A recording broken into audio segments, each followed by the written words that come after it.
Hi, it's Khalil Hall Tarali here, real estate investor coach in Washington, D.C. And so today what I want to do is I want to take some time to talk to you about how to pull the best comparables. So let's go ahead and get started. So when you're pulling your comps, there's two different types of comps that you can pull. So like let's say, for instance, you're dealing with a rehab, a property, let's say it's in bad shape, it's all tore up, and the property needs work, right? And you know that you're trying to rehab the property so that you can flip it. So what you're going to look for is you're looking for the after repair value. So that's what you're going to start with. So when you're looking for after repair value, it's always good when you're pulling comps to have three comps at least, at a minimum.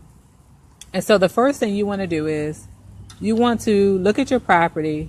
You look at the square footage. Also check out which neighborhood it's in, how many bedrooms, how many bathrooms, and also look at the amenities. So you want to look at, okay, is there a deck? Is there a garage?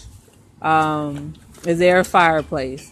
And also you want to be familiar with what amenities people desire where you live.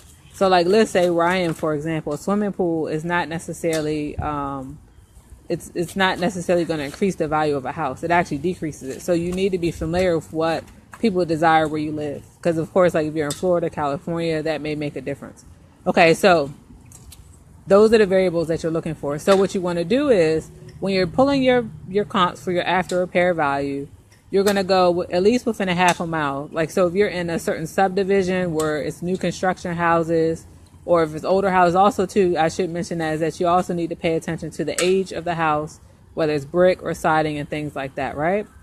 Then you're going to go into other neighborhoods. You can go in that neighborhood, in that subdivision. You can also go in other close by subdivisions if they have the same like age construction of houses.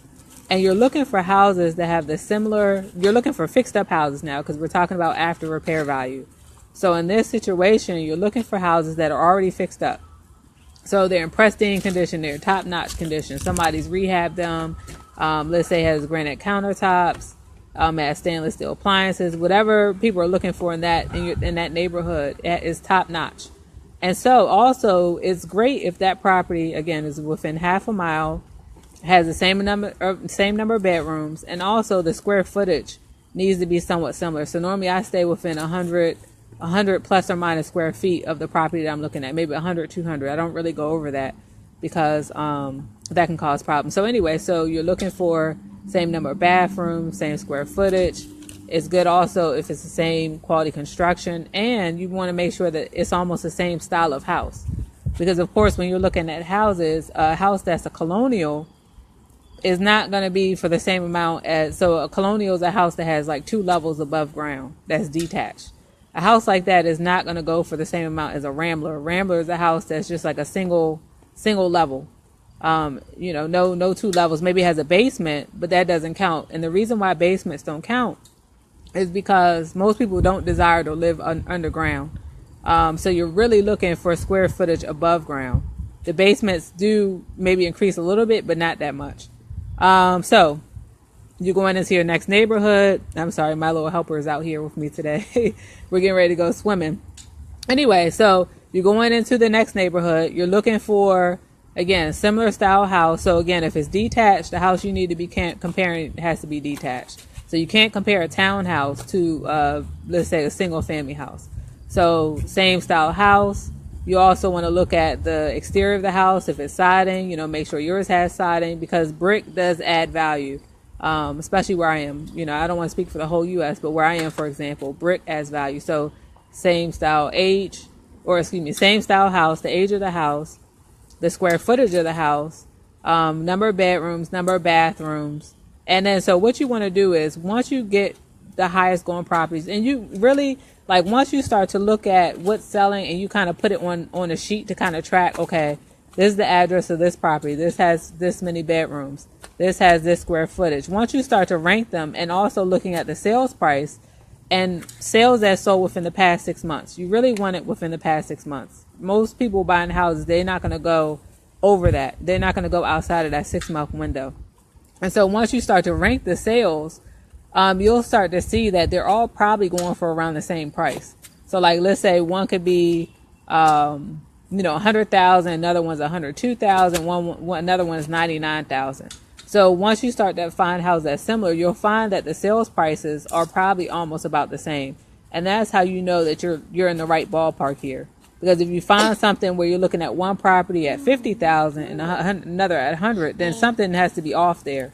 So if your numbers are too wide of a range, it means that there's some reason why that property is not going for around the same amount. And another issue too is that when you're looking at your subdivisions and things like that, you want to make sure that you're not crossing over major barriers. So like, let's say you're crossing over a river, you're crossing over a train, if there's railroad tracks, if there's major highways, all of those are dividers for neighborhoods. So you need to make sure that you're kind of staying within close proximity to your property and you're not crossing over major barriers. So once you have your 3, then you can kind of just somewhat take the average. So if you're looking, some people decide to go low. So they decide to say, okay, well, if it's at 99, I'll stick with 99,000 versus going to 102,000. So that's how you would do it if you're looking for after repair values, if you're dealing with properties that are flipping. But what I normally do is I'll pull 2. So I'm looking for the after repair value, but another one that I want to look for is the as is value. So I say, okay, well, it's going at 99,000 after repair value, but then I also want to make sure that I'm in the ballpark for what the properties are going for as is. And so for as is, you're pretty much doing the same thing. So same subdivision, same age, or you can go a little bit outside, but the construction and the quality of the house has to be the same. Leah, stop that, please. So anyway, so same age, same style construction, same amenities and things like that. But the difference between the as-is value, the main difference between the as-is value and the after-repair value is that as is, you're looking for houses that are in the same condition as the property that you're looking at. And the reason why it's best to have both is because that'll give you a better idea of, like, let's say if you want to make an offer to a seller. Let's say, for instance, you come up with your as-is, right? As is the same. The only difference is really the condition. Let's say you find out that as is, your property is selling for 50,000. But when you take your after repair value, this sounds a little bit complicated because it deals with math, but let's say your after repair value is 100,000, right? And then you're saying, okay, well, I'm gonna offer the seller 70% of that minus the construction. Let's say you're at 70,000 minus the construction. Let's say the construction is 40,000, right? So you got 70 minus 30,000. Now you're down to, 40,000, 30,000. Let's say you're at 40,000, right? So let's say the house, I'm sorry, my helper is out here distracting me, but let's say the house, by the time you back out your numbers, your construction, your fee, and the construction cost, let's say you're down at 40,000, right? But then you find that when you pull the after repair values, when you're pulling the as is values, you find that the as is value of the house is 50,000. Well, you know that you're going to have to negotiate because the numbers that you're using to calculate, like let's say it's the neighborhoods in high demand and things like that, people may be paying a little bit more than what you may calculate. And so that means that you also need to be competitive and you need to be offering a little bit more. So you can start, let's say you want to start at 40,000. That may be fine.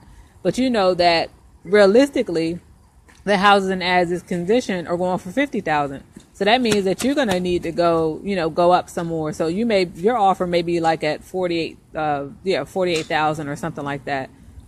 Because you need to be competitive when you're making your offers. You can't just say, even though the math is black and white and the math says, okay, well, it's 100,000. Now let's say you're at